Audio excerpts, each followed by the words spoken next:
Did you know that Naresh Kumar Kumawat, the sculptor who is making a 251-meter tall Lord Ram statue in Ayodhya, is now in high demand in Canada?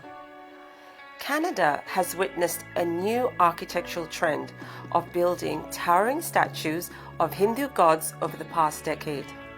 Deities like Shiva, Hanuman, and Ram are becoming visible landmarks, marking a significant cultural and religious shift in the country's urban landscape. But why now? And why in Canada, which is one of the world's most multicultural societies? The Toronto region in Canada is home to more than 1.2 million South Asians, with Hindus forming a substantial part of that population. As the communities settle, they don't just build homes and businesses, they also seek to preserve their culture. For Hindu communities, this has meant expanding temples and now building monumental statues. But monumental statues are not neutral. Unlike temples that serve as a community center, these massive figures dominate the landscape, transforming private faith into a public statement. Their immense size ensures they are seen by everyone, shifting their purpose from a place of worship for a specific community to a highly visible landmark for the entire city. At the heart of this architectural trend is Naresh Kumar Kumawat, a third-generation sculptor from Rajasthan, India. With more than 600 installations in over 80 countries, Kumawat is renowned for his ability to translate India's spiritual traditions into monumental art.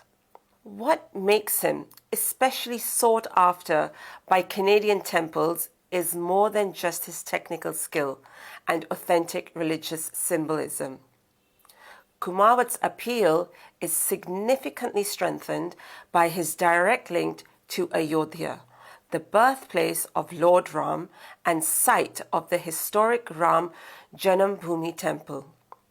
He is currently leading the creation of the monumental 251-meter statue of Lord Ram in Ayodhya, a project backed by the Uttar Pradesh government and India's broader nationalist cultural agenda. For Canadian temples, hiring Kumawat is a way to directly connect their local projects to these major sacred projects in India, thereby attaching greater legitimacy and spiritual significance to their own religious spaces abroad. His studio, the Madhuram Art Center, crafts these massive statues in pieces before they are shipped to Canada for on-site assembly. One of Kumawat's most notable works in Canada is the 51-foot Lord Ram statue at the Hindu Heritage Centre in Mississauga, which was inaugurated in 2025 earlier this year. This statue is considered the tallest Lord Ram idol in North America. It was crafted in India and assembled in Canada with a durable steel framework designed to withstand the harsh Canadian weather. The statue is so prominent it can be seen by planes landing at Toronto Pearson International Airport. At the same time, the Hindu Sabha Mandir in Brampton, on the outskirts of Toronto, is preparing to unveil a 55-foot statue of Lord Hanuman, also sculpted by Kumawat. Another major installation is a 54-foot tall Shiva statue in Brampton at the Bhavani Shankar Mandir, also by sculptor Naresh Kumar Kumawat. Funding for these statues in Canada comes almost entirely from private donations and temple management, often supported by wealthy patrons within the community. For example, the 51-foot Lord Ram statue in Mississauga was commissioned by a businessman, while the Vishnu Mandir in Richmond Hill reports its 50-foot Hanuman project cost over 210,000 Canadian dollars, funded by a single family. These projects, particularly in the Greater Toronto Area, are not just religious symbols, but also cultural statements. They are community landmarks that not only create a sense of belonging and continuity with their roots, but also establish a lasting and visible presence in the Canadian landscape.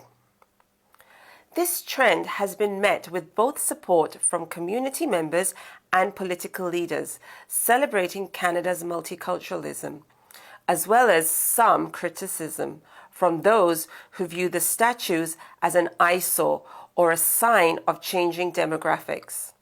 The statues have become a political and social flashpoint in Canada, drawing both strong support and significant backlash.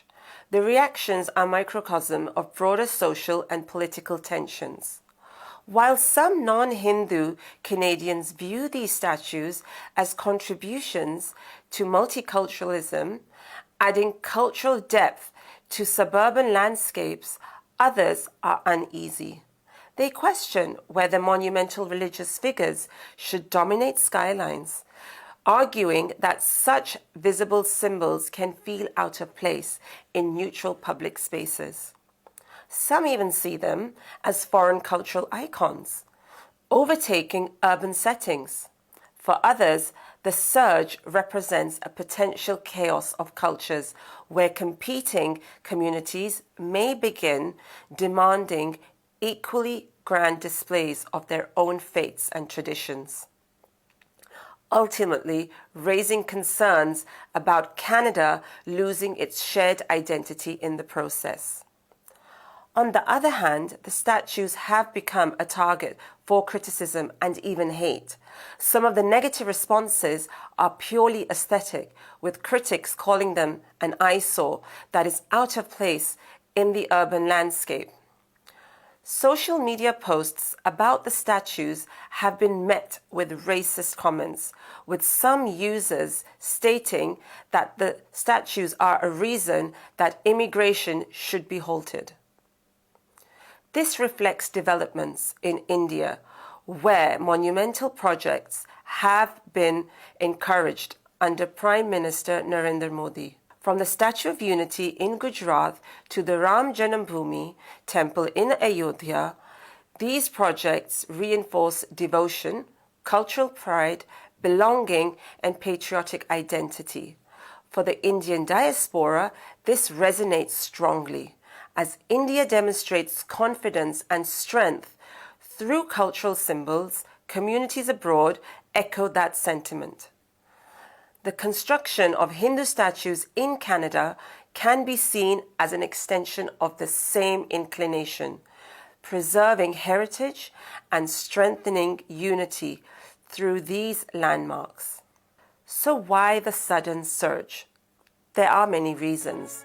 In a diverse society like Canada, tall statues suggest a visible statement of identity, asserting the presence of Hindu culture.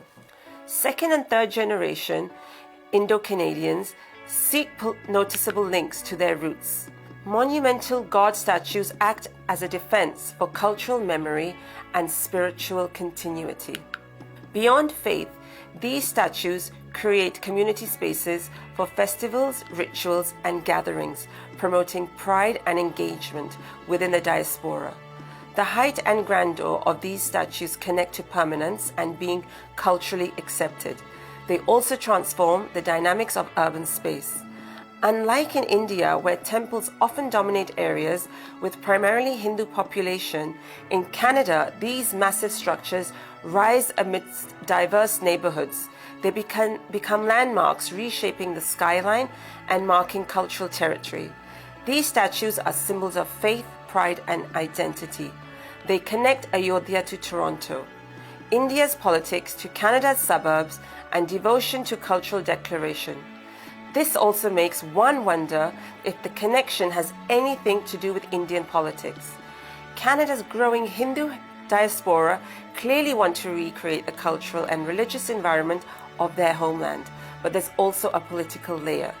The global rise of Hindutva symbolism and India's current political climate are influencing how the diaspora asserts its identity abroad.